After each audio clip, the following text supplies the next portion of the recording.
Well, maybe it's simply the attempt to express our collective shock when we say we're trying to make sense of the horrific shooting at Sandy Hook Elementary School. But we're not going to make sense. Not from that which is totally disconnected from the cognitive capacity of any rational human being.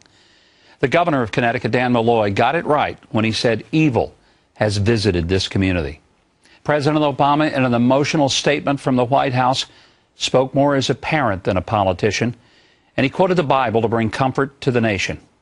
Churches were filled in Newtown, Connecticut last night as candlelight vigils were held to grieve for the 27 innocent people killed and the countless lives of those shattered by a few seconds of crazed carnage.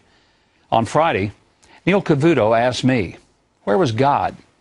And I said that for 50 years, we've systematically attempted to have God removed from our schools, our public activities, but then at the moment we have a calamity, we wonder where he was.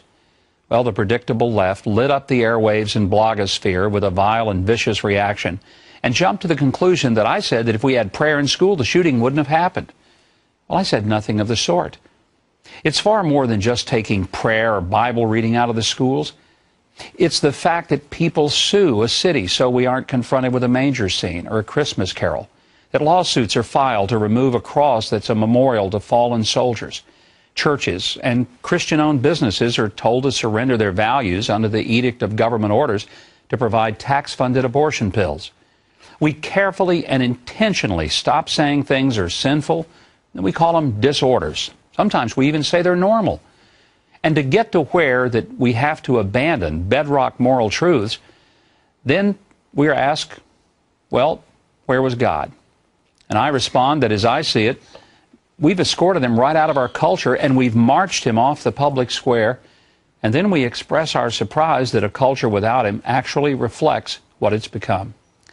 As soon as the tragedy unfolded, I think God did show up. He showed up in the lives of teachers who put their lives between a gunman and their students.